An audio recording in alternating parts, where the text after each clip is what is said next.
continue à parler d'innovation avec EDF. Justement, quelle est la place de l'innovation pour vous dans ces enjeux importants de transition énergétique? Alors, en fait, la place de l'innovation pour EDF, elle fait partie, en fait, elle est au cœur de notre raison d'être. Notre raison d'être, c'est de construire un avenir neutre en carbone. Et la concrétisation de cette raison d'être, elle repose sur des solutions énergétiques innovantes. Et donc, du coup, la vision qu'on a de l'innovation, c'est une innovation collaborative et ancrée dans les territoires. Collaborative, c'est-à-dire qui repose en fait sur le développement de partenariats avec des startups innovantes dans le domaine de l'énergie, en cherchant une complémentarité entre un grand groupe comme le nôtre et des startups émergentes. Et puis aussi la recherche de solutions différenciées suivant les territoires dans lesquels on est, en fonction des enjeux climatique, énergétique, est-ce qu'on est en milieu urbain, industriel ou plus rural par exemple. Comment vous faites, justement, vous précisiez, et tout le monde le sait, vous êtes un grand groupe, EDF, alors on imagine que c'est une grande structure, pour travailler, enfin on le sait, pour travailler avec les startups locales. Vous avez eu là un exemple de startups typiquement qui font des appels du pied et qui disent que voilà, elles font partie du jeu. À votre échelle, donnez-nous des exemples. D'abord, comment on fait? C'est que, bon, d'abord, on cherche à se connecter avec eux sur l'ensemble des territoires. On a même pris des initiatives à travers des prix, ce qu'on appelle nous des prix Pulse, pour voilà, confronter avec eux les problématiques qu'on se pose avec les solutions qu'ils apportent. Alors, des exemples concrets, j'en ai un par exemple autour d'une question importante en matière de transition énergétique, qui est la question de la récupération de la chaleur fatale dans les process industriels. C'est-à-dire que dans les process industriels, il y a beaucoup de chaleur qui est émise, et en général qui part aux petits oiseaux, quoi.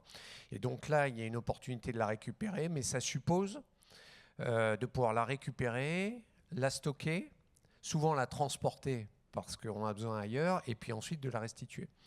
Et côté EDF, au sein d'EDF, c'est Dalkia, notre spécialiste des services énergétiques et justement de l'énergie de récupération.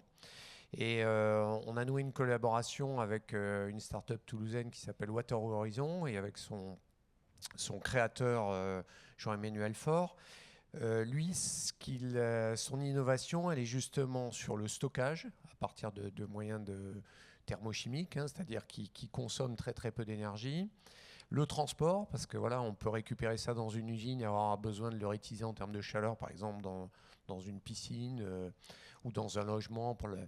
Et ensuite, il le restitue soit à travers de la chaleur, soit à travers du froid aussi. Voilà. Et donc, voilà, nous, on est un peu spécialistes de ce sujet-là. Il y a un gisement très important, il y a une technologie nouvelle qui est développée par Water Horizon, et on regarde quelle complémentarité on peut construire ensemble. Et alors, plus près de nous, enfin spécifiquement plus près, puisqu'on est à Toulouse, est-ce que vous avez aussi des passerelles avec des startups de l'aérien, de l'aéro? Alors aussi évidemment, puisque bon, un des sujets majeurs actuellement, vous avez une petite question d'introduction pour Jean-Louis Etienne sur ces modes de déplacement, mais la question de la décarbonation du secteur aérien est un sujet majeur à la fois pour décarboner les avions, mais aussi pour décarboner l'ensemble des infrastructures au sol. Et d'ailleurs, la mobilisation d'EDF sur ce sujet-là, elle est partie des équipes de Toulouse qui ont mobilisé l'ensemble du groupe là-dessus. Et actuellement, et on a travaillé évidemment avec les acteurs locaux dans l'esprit que je donnais précédemment.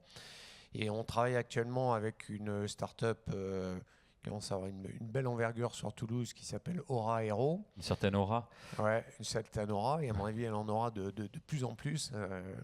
Avec son dirigeant Jérémy Caussade, qui lui travaille sur le développement d'avions électriques régionaux, en disant qu'à partir du moment où on sera sur des solutions électriques ou hydrogène, l'aviation régionale aura une place plus importante qu'elle a aujourd'hui.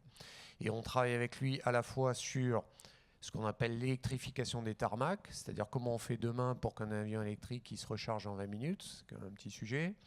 Et puis, quel est le mode de fonctionnement à travers de bancs d'essai qu'on a à recherche et développement sur les batteries dans l'avion, et aussi pour rejoindre un sujet qui a été largement traité, comment ces batteries vieillissent et comment on peut imaginer une deuxième vie pour elles demain. Voilà, donc des accès concrets, évidemment, très ancrés dans l'écosystème toulousain. Merci à vous, Sylvain Vidal. On vous applaudit. Merci beaucoup. Merci. Et le numérique, dans tout ça, on entend ça et là des chiffres un peu fous sur l'énergie consommée, notamment par les data centers. Alors, on fait le point tout de suite avec le directeur du laboratoire ERIT, c'est Jean-Marc Pierson qui me rejoint sous vos applaudissements.